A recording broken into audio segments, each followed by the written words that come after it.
Everyone, we're going to just wait a minute while we get everybody to join, but we'll get started soon.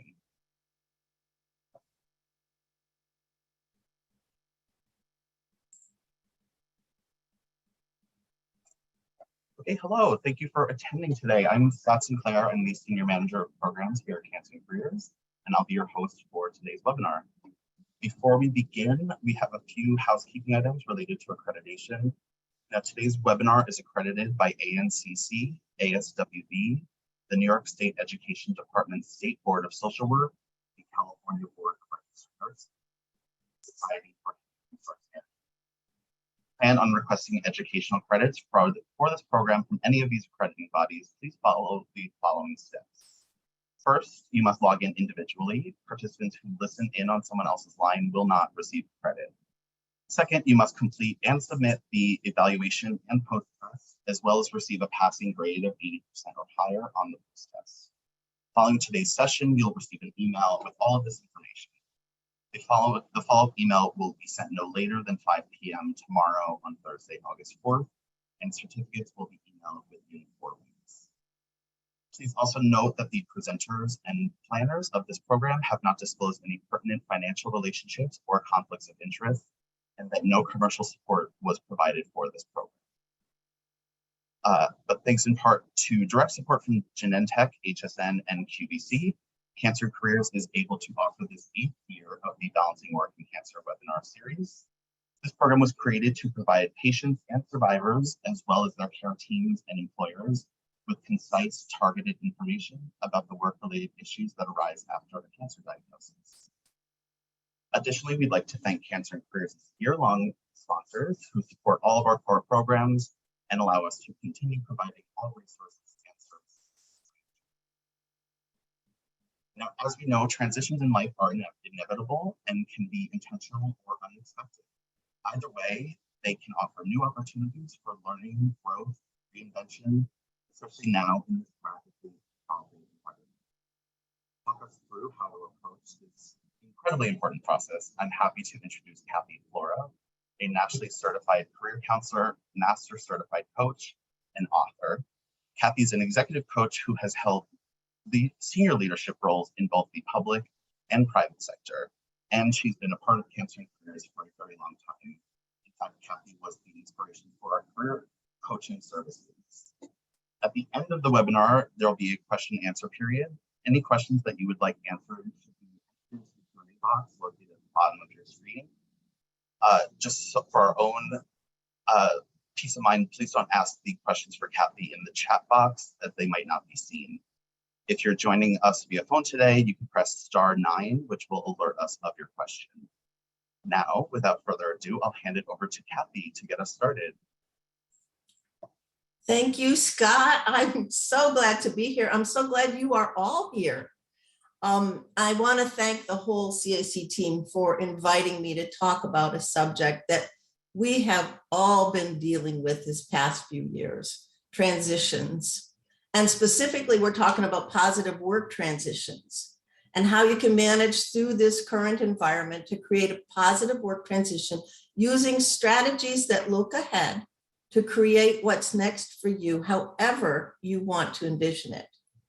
Now, up until around February 1st of 2020, I would say that life and work transitions are inevitable and they happen to all of us. And that those of us who are cancer survivors or patients have learned to develop a resiliency through our common cancer experience. And that prepared us to handle just about anything else that life throws our way.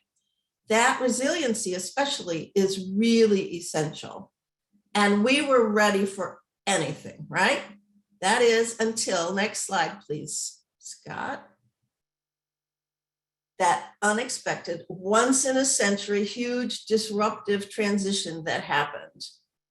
And from the first one, which was the pandemic, came cascading a series of transitions, one after the other, after the other.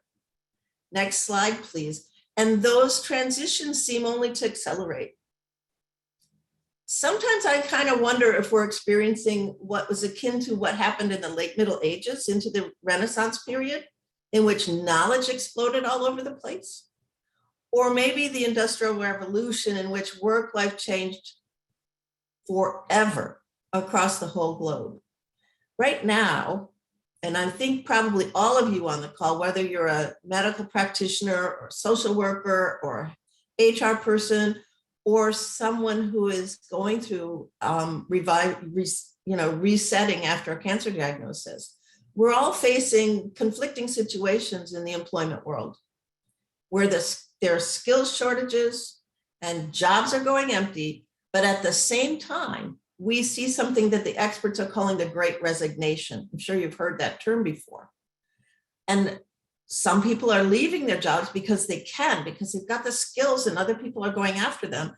But other people are finding it difficult to get interviews, let alone the job of their dreams. So unfortunately, right now, there is this situation in the employment world where structural changes in employment are coupled with inflation, especially on housing. It used to be on gas, although here in Florida, it's gone down to $3.89 a gallon. You guys out west can look at me and smile. We even have shortage of goods. Right there's a picture of when the formula shortage happened. It seems that there's a lot we have to adapt to today. And so I want to focus this webinar with a message of both resiliency that I mentioned and hope for your future. And we're going to talk about some distinct tools you can use to make this environment that we're all in work better for you. For, as you can see, and anybody who's lived through the last 2.5 years can tell you, we are indeed resilient experts in transition. Next slide, please. And we're all in this together. This is a state of recalibration. We have a common need to look at our assumptions. What we used to know as true doesn't necessarily hold true anymore. I find that when I look at the employment world, it's like, whoa, wait a minute, what has happened? And we all have to learn new strategies for coping in the world that we know is evolving faster and faster than we ever thought possible or imagined. The work world before the pandemic was already undergoing a rapid change. You may have heard the term the fourth industrial revolution. That was like the Internet of Things, where people needed to understand and know that things were going to be driven by AI and some of the other rapid technological changes that are happening. And now changes in work and everyday life are accelerating even more so. I think we wonder, are we going to recognize the world of work when this is all over? And I propose that the main question really is, how can you capitalize on your strengths and the resiliency that you have learned, and I mentioned, to navigate and create a spot for yourself in this new world that really fits for you. So in the next couple minutes, we're going to focus on just that. Could I have the next slide, please? So here we go. In this afternoon, here's what we're going to do. We're going to examine the evolving transition models. People have been talking about transition for a long time in the psychological world and in the business world. And there are experts in psychology and neurobiology and business that we can use to understand how to navigate in our own work life. I'm also going to share a concise strategy that you can use to apply to your own work pivot points. I call pivot point that point in your life where all of a sudden everything is different and you go, what happened to me? So we want to make sure that you can future-proof yourself and your career in the face of this exponential change that we're talking about.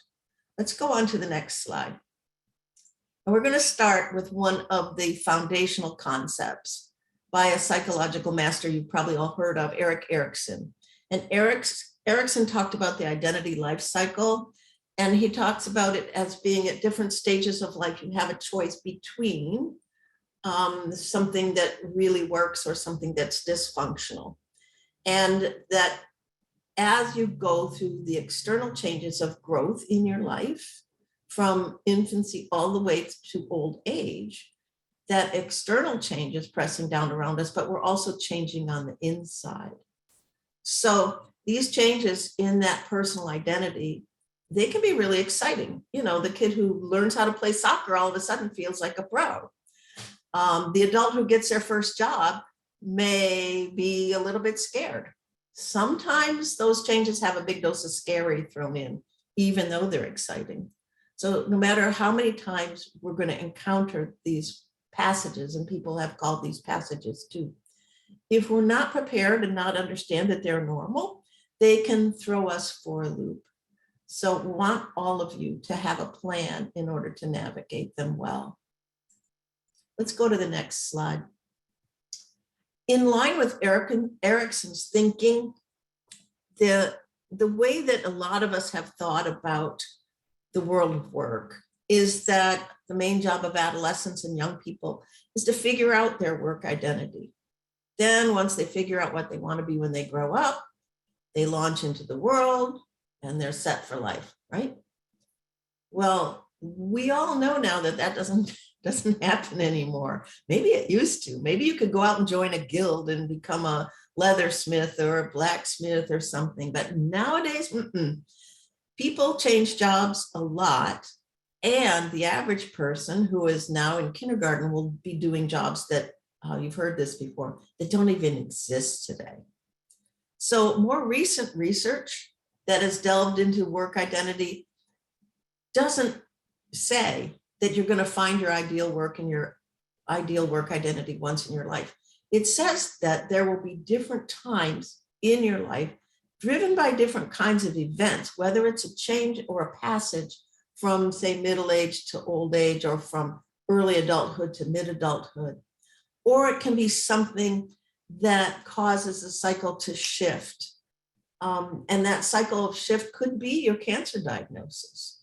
So it usually starts where you're in a position where you're trying to determine what's really authentic and what's the real strong positive version of yourself in this work.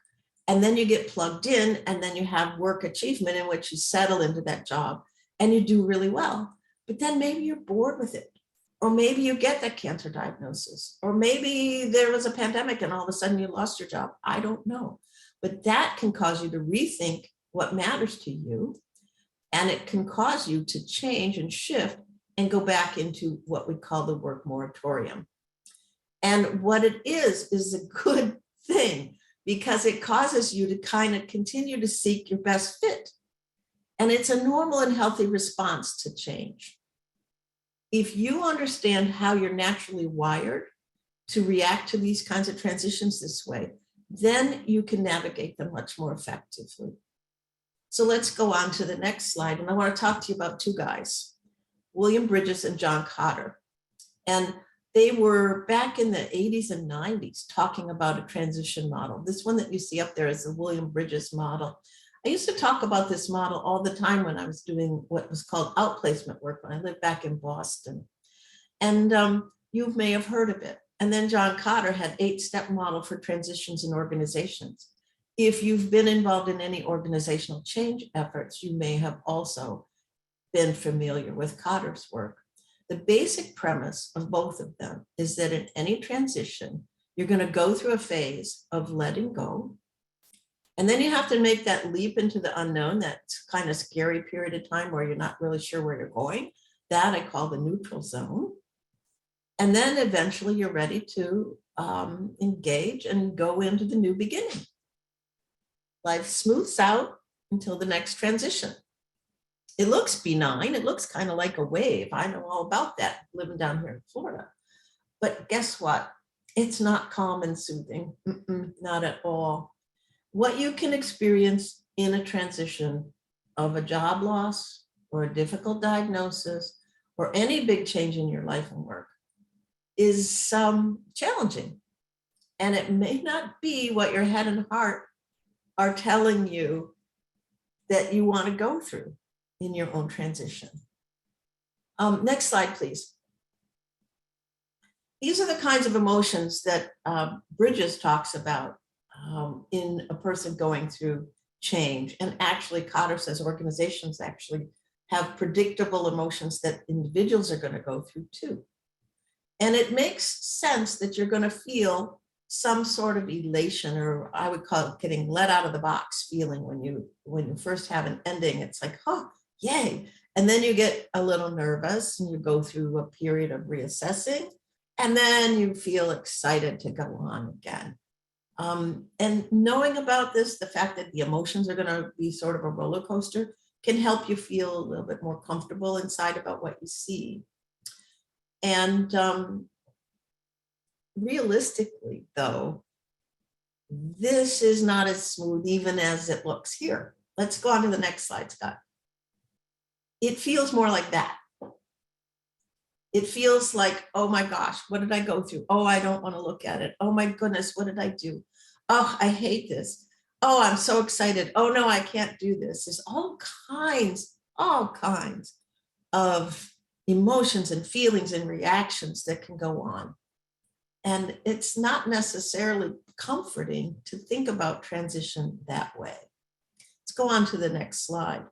The good news, I think, is that more recently, we've had psychologists and psychiatrists and neurosciences and career change experts that really have worked to get a more nuanced perspective of what happens inside of us as we go through transition. So with this more thorough knowledge base, we can apply that to our own situations today. What you've got here are 3 out of thousands of books that talk about the power and the agility of our brains and of our spirit and our mind and our ability to draw on that resilience and figure out how we can navigate effectively. The body of knowledge about how our brains on change is growing so much. It's vast. But I'm going to just share a little bit of it to you. Some of the recent discoveries, and then also some ancient wisdom that's held in that book, The Ikigai, which is an Asian perspective that we'll talk about too. Because I want you to be able to arrive at a more potent understanding of how you can really thrive in your transition period that you're in the midst of right now. Let's go to the next slide. So this is our brains on change. And there's a couple of real strong experts that I did some research on and found out that there's some theories that all kind of mold together. The first one is a gentleman from my old alma mater at Michigan State University. His name is Dr. Saranopoulos. And he said in his studies, he found that no matter what kind of change you're going through, even if it's, oh my goodness, you're going to get married to the love of your life, or oh my goodness, you just landed the job of your dreams, or oh my goodness, you're just going to have that baby, or oh my goodness, you're moving into a brand new house, it's still threatening to your brain, even if it's positive, let alone if it's a negative change. So you might experience some anxiety around that change because it's a step outside your comfort zone. And you all know people who don't ever even want to throw something away. Well, it's that, it's threatening because something different just registers different in their brain. And then one of my favorite guys, Dr. Srini Pillai of Harvard Medical School, using his strategies, I actually was able to go on a zip line and climb a telephone pole because he taught me how, I didn't talk to him personally, I read his book. He taught me how to talk to myself in the first person to overcome my fear of change. Powerful, powerful stuff. So he says that any change that you go through generates emotional energy, or what he calls a charge. And you can take that charge and harness it and use it in a positive way. But the cost of switching from what you're doing now into the new thing has to be worth it to you. In other words, you have to weigh it carefully and look at your value structure and make a decision that it's what you want to do. It's very useful for things like losing weight or making a career change. So you might want to take a look at his book called Tinker, Dabble, Doodle, Try. Loved it. Then there's a Polish psychiatrist. And it's really close to my heart. He says, in order to reach a higher level of self, you have to do something called positive dissolution. Dissolution. In other words, you have to dissolve your old self in order to become your new self. And that dissolution fuels a dynamism that propels us forward. If you can imagine that period where you're dissolving can be really, really nerve-wracking. In other words, if I were to be honest with you, my cancer diagnosis wiped out a whole lot of what I believed about my body and myself and how I was to work in the world. And I had to recreate that. I think I came out of it more gentle and more forgiving and also more determined to do something that I really liked. I think a lot of us go through that. At least that's my experience in working with a lot of folks on the career coaching side of cancer and careers. But you know, in simple terms, what we're talking about really is an internal circle being your comfort zone, and that the neuroscientists say that all growth comes when you step outside that comfort zone. You step outside that blue circle. In order to grow, you have to give up your safety, the things that are familiar, the things that are routine. And when you go through a cancer diagnosis, you have to give up a whole lot of stuff about what you thought of the world before. But the good news is that progress occurs outside the circle. If you allow yourself to stretch, if you step out and you try some new stuff, and if you envision where you want to go and you work to make that happen, it doesn't just happen, because it's easy to fall back into the past. It's so easy to. So you need to be conscious about it and to consciously say to yourself, okay, I'm in a transition. My brain is reacting this way. It's okay to be nervous. I'm going to try this anyway. And that's what we're going to talk about. So I want to ask you if you remember or have ever heard about how in Native American cultures and Eastern cultures, ancient mystics used to speak about the value of the wilderness experience. And if you ever gone on one of those, you know what I'm talking about, a vision quest or a wilderness experience. That's where you have to go out into the wild unknown by yourself usually. And it's in that process of identity between one identity and the next. I think of the Native American cultures where the young man would go out into the wilderness and come back a fully engaged adult. And a lot of cultures put their people through that. It's precisely though that happens out there when you're becoming the unfocused in-between stage where all that personal growth happens. The leap isn't going to be free of emotion. It might be uncomfortable, but if you can roll with the emotion and harness it, you're going to see that your circle, your comfort zone expands and encompasses the new you. So it's a cycle of disillusion and regeneration. It's natural in all life, and it occurs in the natural world.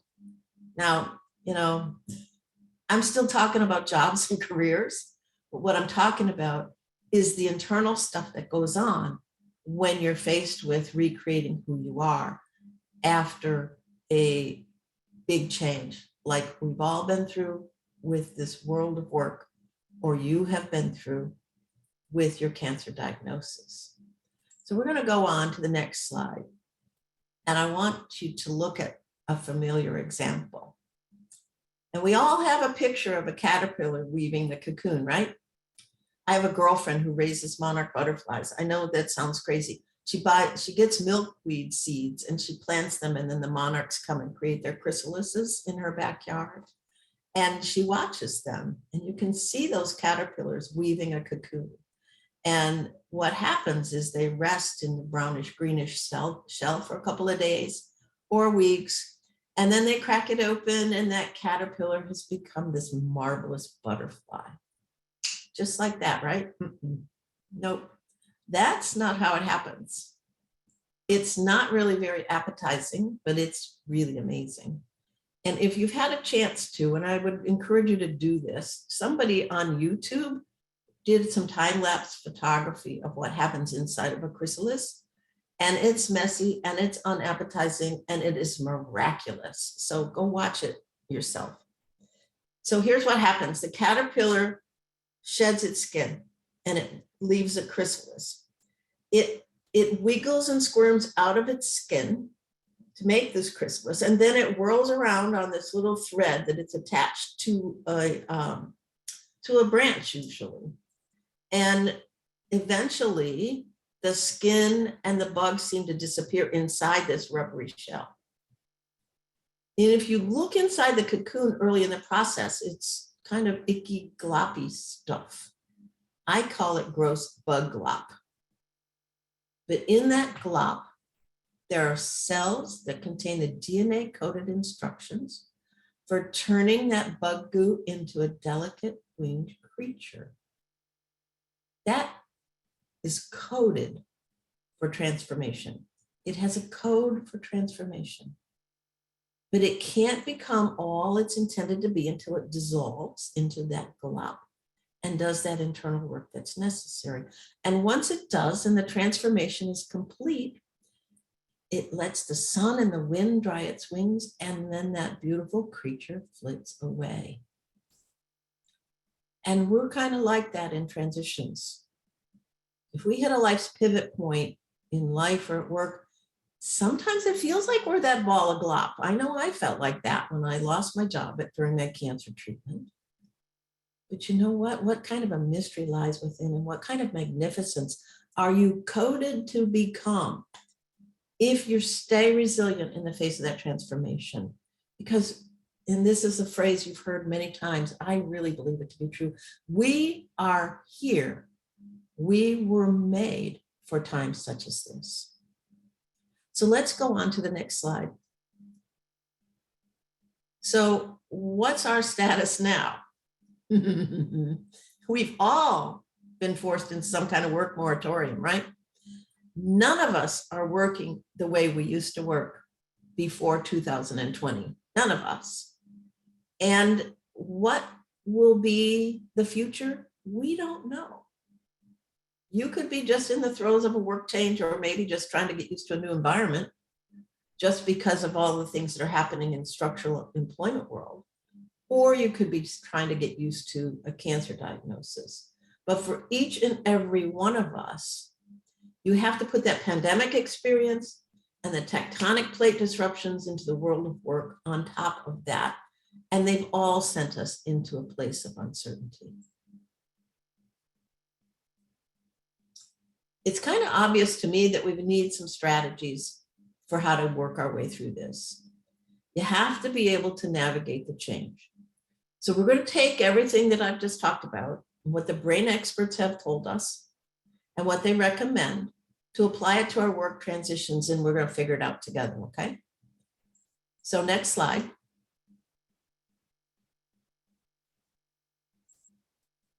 The best way forward that I know of is to embrace the change and what's new, including all the feelings that come out of it.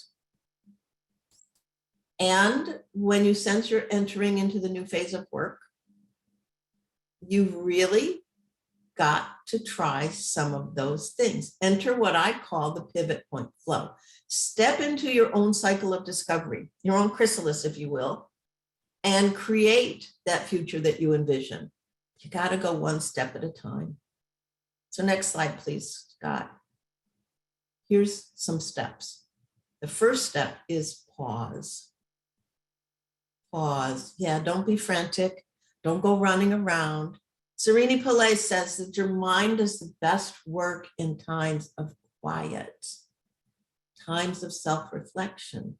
So pause, build some quiet time into your life to look inward with no pressures and no decisions required, and just take a breath. The calm will harness the power of your unfocused mind. Now, I don't know about you, but if I'm stuck on a problem, sometimes I will tell my brain to figure it out overnight. And There are times when I actually dream the answer. It's really exciting. This is where your creative brain can kick in for you. So when you're sleeping, or if you're meditating, or if you're just sitting on the beach calm, or sitting on your porch calm, or walking in the park, your brain is actually doing the work that you ask it to do while you're in that pause. I actually do my best creative pondering on my bike rides in the morning. I take my bike out, I put on my helmet, I'm going to go on a 10-mile ride. I breathe this tropical air that's been a little tough to breathe lately because it's been too hot. And I talk to myself. I let my mind wander. I kind of look at the road. I watch the trees. And sometimes I come up with some really cool stuff that I can come back and take action on, because I took some time out to just allow my brain to be disengaged from worry and from planning. And I just pondered. So I'm going to ask you, and this is a rhetorical question, I know, because we can't interact and I wish we could, but do you have any specific ways that you give yourself a break, that you disconnect, that you pause, that you give yourself time without pressure to act or without pressure to make a decision? What are some of the ways that you use to quiet your own mind that actually work for you? Because that's the first step into managing your transition. So what's next? Let's go on to the next slide and see. Next is you got a plan. But because you've had time to think about it, you're going to plan with a purpose in mind, okay? So imagine if it would be so exciting if you could take all that you've thought about and all that you've come to the conclusion that you care about and actually put it into action. And find a way to set in motion a series of actions that bring you closer to your ideal life. This can happen both in the work world and in your private life, that, maybe your hobbies or whatever. Like just before this webinar, I sat down and I got a notice about an art show that's coming up, and they're taking exhibits from artists in my community. I decided I want to be one. So I'm going to take some of my best paintings, and I've decided I'm going to submit them to the jury and see if I can be in the art show. Well, never done that before. I started learning to paint 2 years ago. But guess what? It matters to me. So I've put it into action, and I'm going to step closer to that ideal life. Now, what it takes is all that self-knowledge from your reflection, and you need to find your sweet spot, or the patterns in the answers that you get as you reflect. The Japanese call that sweet spot your Ikigai. Hopefully you've heard about an Ikigai before. It means the meaning of life. Think of it as your purpose, okay? It's the intersection of your passion, your mission, your vocation, your profession, what you're good at, what you love to do, what the world needs, and also what you can be paid to do, because most of us can't work for free. So if you return to the core or your Ikigai, it requires you to draw on a bunch of things: your past experience, your values. You got to remind yourself of when you felt most alive and in the zone.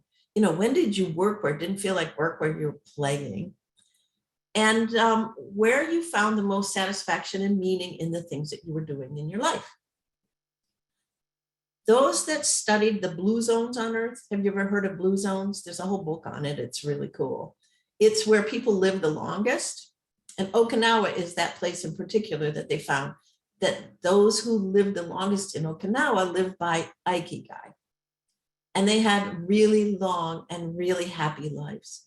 So it's worth finding out what your Ikigai is, or as close to it as you possibly can.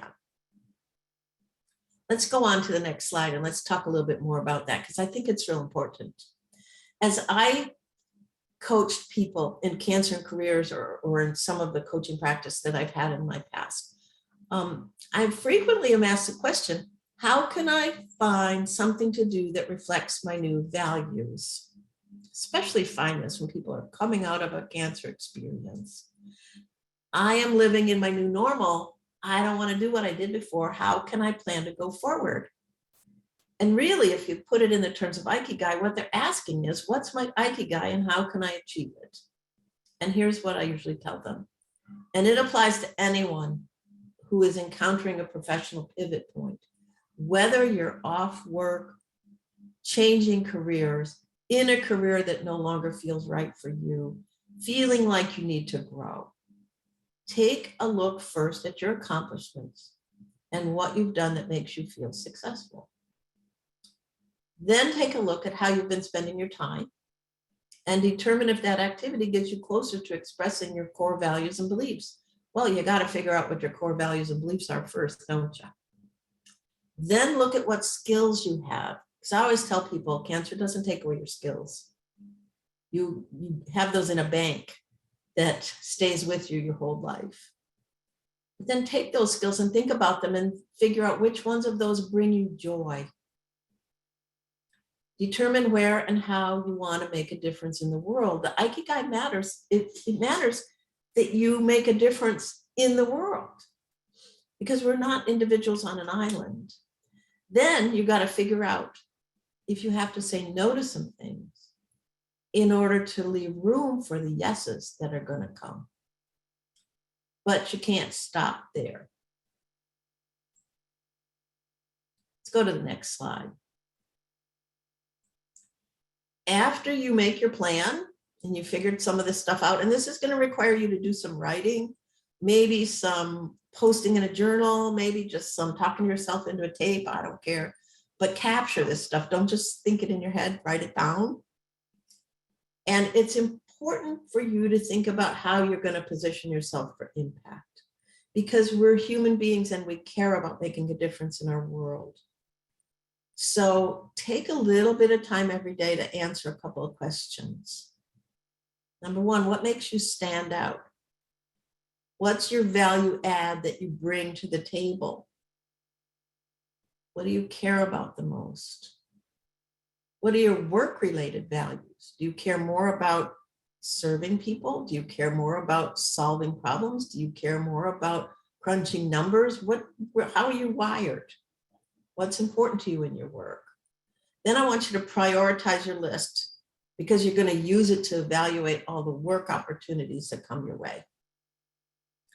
Then also figure out your environment, okay? Because a lot of us are built differently and you have to find a work environment that is comfortable for you, that feels natural, that allows you to perform at your highest potential. I tell you, I'm coaching a young woman right now who's working in an environment that is not a good fit.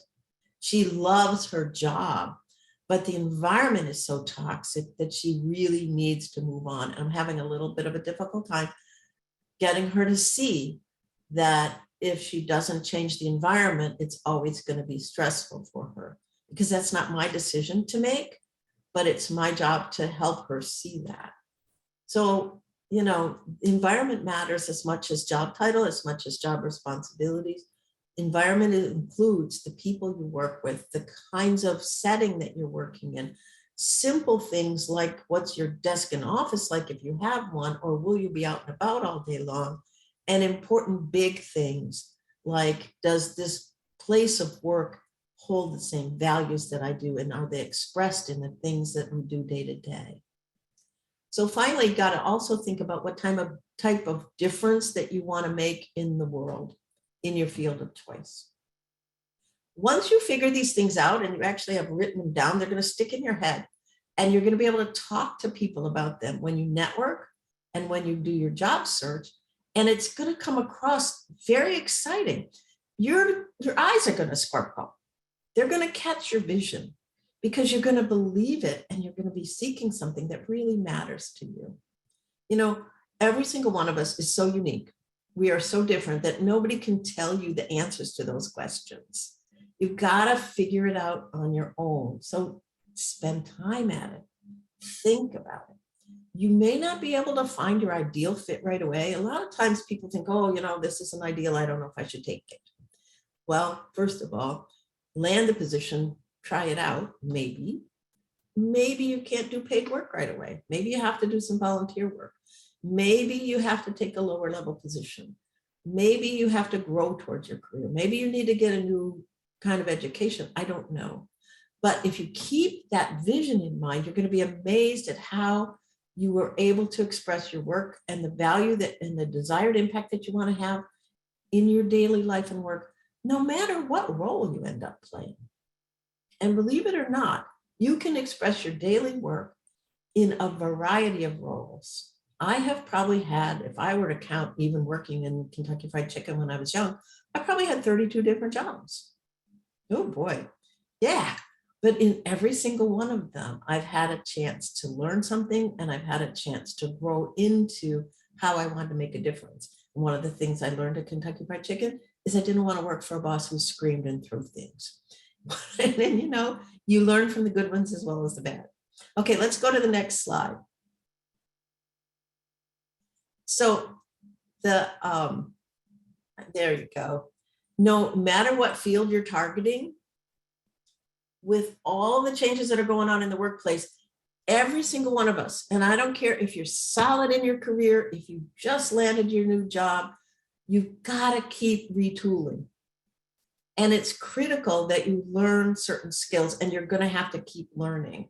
We have to be able to enhance our own presence online. You have to polish your LinkedIn profile. You've got to clean up your social media accounts. You need to be able to use FaceTime, Skype, Zoom, Microsoft Teams, Slack. I don't know what else is out there. Those are the ones that I've been exposed to lately. There's many, many more. Get really good at online communication, because your networking and your interviewing will probably be done via online tools. We were talking just before the webinar about whether you should buy a ring light.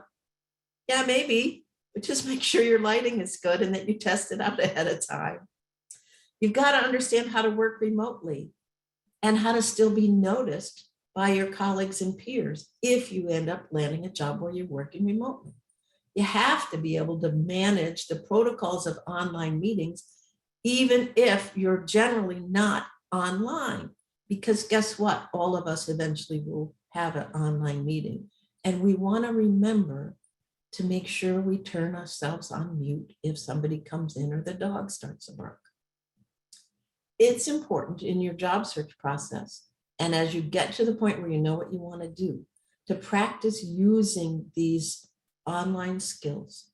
Figure out the basics of lighting, of how to participate and follow those online protocols, how they're different than face-to-face meetings, and how to use your online tools for networking and setting appointments.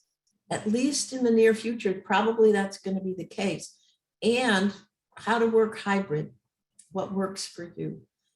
Because some of us will probably end up working hybrid. In other words, we'll go into the office some and not others. Some of you are going to be in your workplace all the time. And how are you going to deal with some of the things that you haven't had to deal with over the past 2.5 years when everybody was at home? So there's a lot of change you need to get used to. All right, let's go to the next slide. Forbes magazine, something I get emails from all the time because I've signed up for their newsletter, and I encourage you to do that because they track trends really well. And they recently published a list of essential skills that are going to be necessary in a post-pandemic world. And the ones that I have listed here are going to be in high demand, they say. So it's really good to skill up and buff yourself up to make sure that you're future-proofed. And if you look at them, a lot of those are sort of emotional intelligence type things as opposed to specific work skills. So now's a really good time for you to learn some things, earn a certificate if you need to, sharpen your personal approach to leadership or emotional intelligence, and take some online courses because they're free or really low cost. And there's no excuse while you're still looking for work to neglect growing your skill base. Let's go to the next slide. Lastly, I think it's lastly, if I can recall, you want to make sure that you plug in and that you have a chance to really build your tribe, really get yourself involved with personal connections.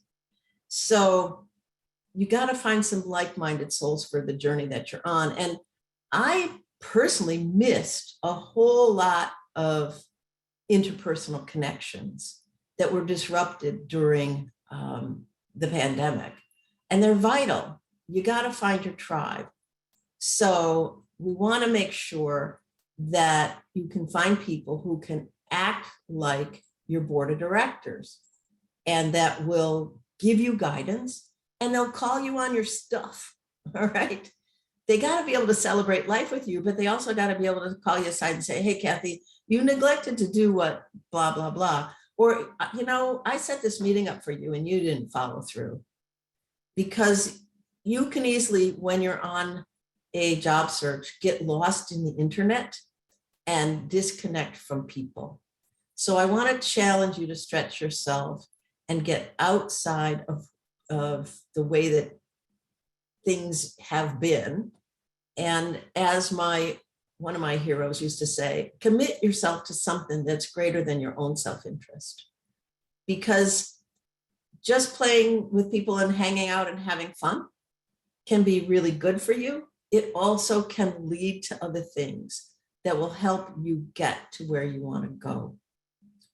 And it's important because connections that you find on LinkedIn or through virtual networking groups or through professional associations or volunteer opportunities or being involved in informal community projects, you're going to be surprised at what you uncover. And a lot of times those connections are what's going to help you land your next best fit. I had a recent conversation with a young woman in her, maybe she was in her late 30s, and she had just been let go, as had her husband. So it was this really stressful situation. Her husband landed his job pretty quickly, but she has a unique set of experiences in that she used to be a teacher. She moved into ministry, then she did social work, and she didn't have the ability to move. And she was networking. So she reached out to me because I knew her from an organization. And I didn't know of anywhere that she could work, but I knew a person. And I knew that she might know this person too, who worked for a local not-for-profit organization. So I said, have you called Pravitra? And she said, no, but I know her well. I used to have dinner with her once in a while. I said, well, call her because she just left this job with the Chamber of Commerce. Well, Pravitra was so glad to hear from this woman, did not help her get a job with the Chamber of Commerce, but introduced her to the president of another not-for-profit organization. And this young woman is now starting a job as a project manager for the other not-for-profit organization, all because we connected. So those tried and true connections that you have from your past life, you got to remember to regenerate them, but also be open to new ones because you've got to in order to craft the future that you want for yourself. Let's go on to the next slide. And here's the last thing. It's not connecting, it's diving in. You really have to give things a try.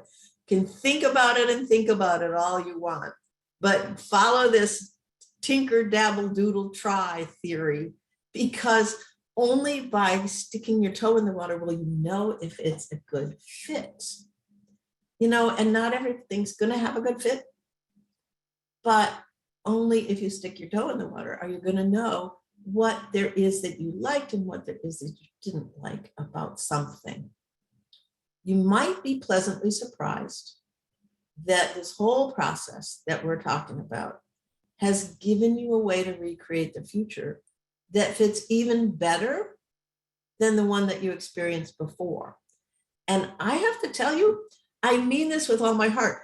I probably have the majority of people that I do career coaching with end up in a situation where they're happier now than they were prior to whatever happened that made them leave their job, because they took some time to figure it out and they were careful and they were really working hard at it. And they applied what they needed to do to get the job. So in the end, your resilience that I know you all have, because you've all been through some major changes, applying some of the brain science that people have been uncovering, and it's so exciting to see that it's changing a lot, and the knowledge about how you can manage change, and your own acceptance of a little bit of this discomfort that you might have as you navigate these professional pivot points. I think they're going to pay off for you in ways that you may never have imagined. Let's go on to the next slide. So, we're all in this pause period together. And what I've learned through going through this with others and going through my own life transitions, many of them kind of momentous, it's that in these times of upheaval, that can be where the good stuff lives.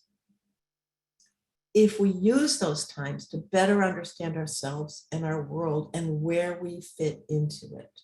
These times of shift, of deep personal and cultural challenge, that's where our spirit, our body, our heart, and our mind can work in concert to bring us closer to our higher self or who we're meant to be.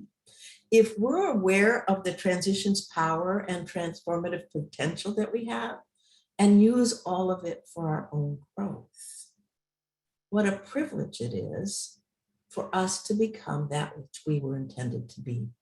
That's a quote from Carl Jung. I know you've heard of him. And that's my wish for you, that you commit to use this time of deep and broad workplace transition and your own transition personally to become more of who you were intended to be. Not just for your own benefit, though, but for the blessings and benefit that you're going to bring to our new world. The world needs you. Thank you all for coming today. That's my message.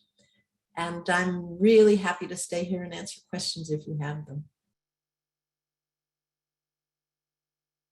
Thank you, Cathy. Sure. Just before we get to a Q&A, a few things on our end.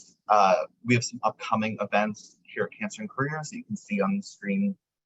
There's 4 more webinars worth this year. You can see 3 of them here. Our last one is balancing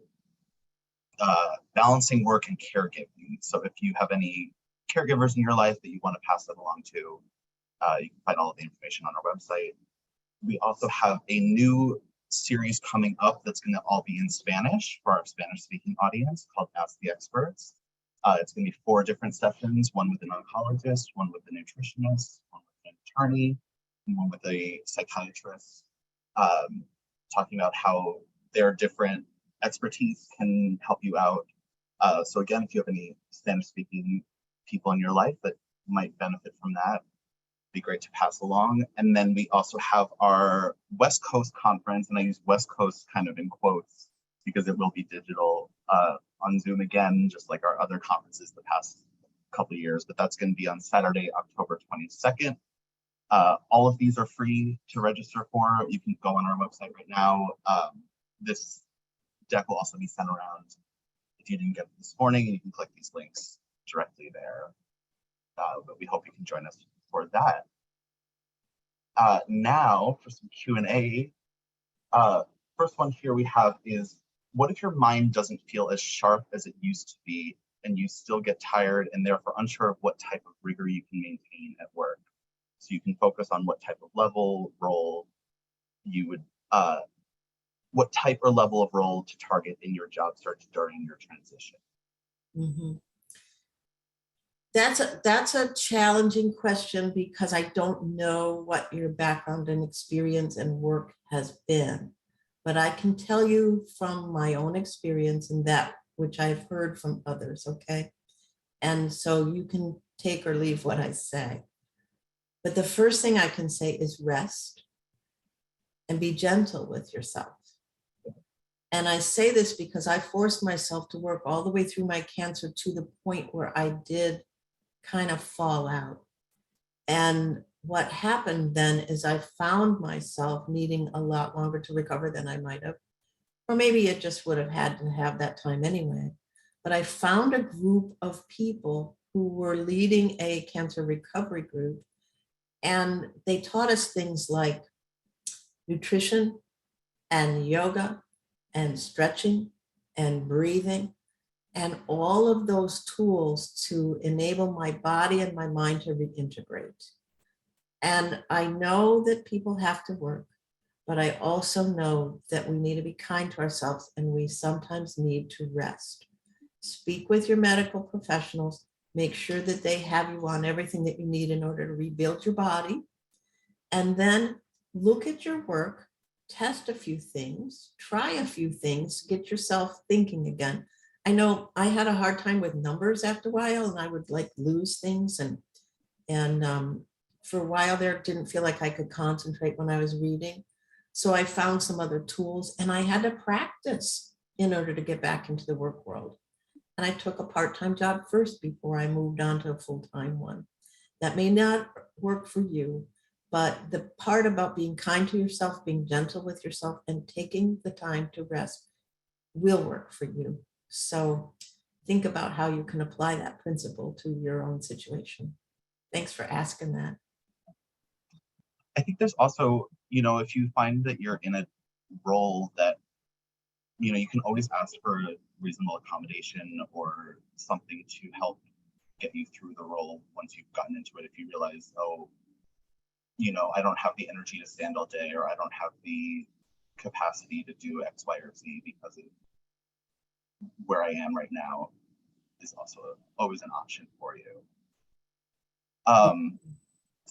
The next question I have here is, what's the first step I can take to build my career connections when we're still in such an unstable time? First step that I would do is to look at the connections that you had prior to the pandemic and the shutdown where we were all isolating, because I don't know about you, but I lost some marvelous connections. And take a look at how you could reconnect with those people. If you're in a place where you're allowed to go out and about again and, reconnect with folks, you can call them, you can set up a Zoom, or as I have done, I've reached out to some people and we scheduled a lunch. So 3 of us got together last week for a lunch. I hadn't seen these women in 2.5 years. And oh my gosh, one is a fellow author, the other one is writing something else, and we have bonded. I know that now that we've reconnected, we could use those connections in other ways. So there's that. Who did you used to work with that you trust, that you feel good about? And also, what sorts of things go on in your community that you could start to get involved in? If you're not working yet, what sorts of things could you do that matter to you? I know where I live, there's a whole lot of environmental and climate change things happening. And so people are stepping up and being part of it. There's another group locally that's working on affordable housing because we don't have any down here in Florida. And so, what's your passion? How can you step out in a small way and participate? And then you get to know people that way. So there's numerous ways to do it. I just think that you have to look inside and say, well, what interests you? And who did you used to know? Because guess what? They probably will be delighted to get back in touch with you too. So I think we have time for just one more question. And you touched a little bit on this earlier, but how do I determine opportunities for my career transition goal related to my old job, but with a different environment or different hours or different title? So you want to have a plan for the same kind of work, but in a different environment with different hours and a different title. Is that what I'm hearing, Scott? Is that the question? Yes. Okay. So what you're really looking at is how can you apply your skill base and your experience in an alternative setting or an alternative job title. And I always say job title doesn't matter.